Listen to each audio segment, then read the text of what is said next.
from a research that we did, like almost 10% from the population in Israel suffered from trauma. So you have to understand that a lot of people will need help in the future. Looking at the southern town of Sderot, which was once continuously bombarded by terrorists, one is tempted to say that things are almost back to normal.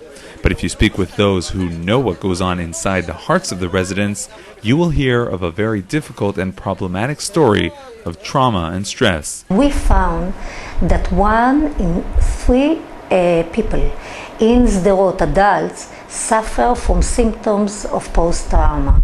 The meaning is that people are having flashbacking all the time and also cannot sleep at night, cannot have a normal relationship with their wife, with the kids. We checked also kids, more than 500 kids, and we found that 71% from the kids in Sderot suffer from these symptoms. The stressful situation in the south has been going on for so long already that there are many children who were actually born in to this security situation. Kids that were born to these missiles, to these Qassams that can come during the day or during the night.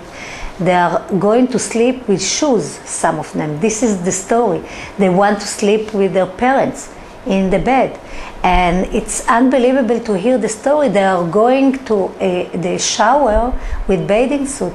So they will not have to be in a situation, if it will be silent, that they will be able to go out and run immediately to the shelter or to the sealed room. So it's completely different life that these kids live. The trauma and stress are actually felt more strongly and easier to diagnose during days of routine and calm than during the days when sirens wail. Because suddenly they have time and they understand they are waiting. They don't know when the next missile will come. It can happen tonight, it can happen in 3 months. And the feeling that to sit and to wait to something that you know how it will be when it will come and you don't know when, the waiting makes you very nervous. So what can be done? Natal, which is significantly funded by donations, acts in all fields to help the traumatized individual overcome his situation. We work a lot about the resiliency. If we will give them the tools and they will know how to behave, what to do, how to breathe, how to act in a stress, so we think that they will be ready in a better way that will help them to prepare themselves.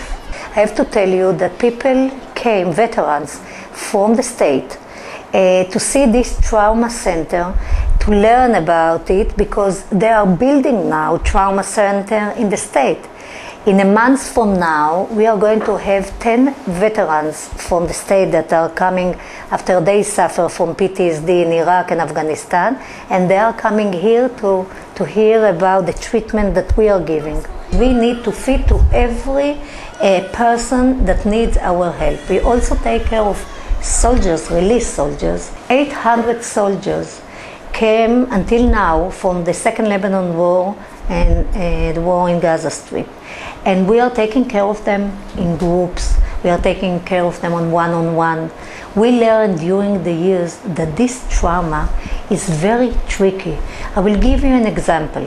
For example, fighters from 73, from Yom Kippur War, that felt symptoms of post-trauma didn't ask for help, because then people thought that someone that needs help, something is not normal with him.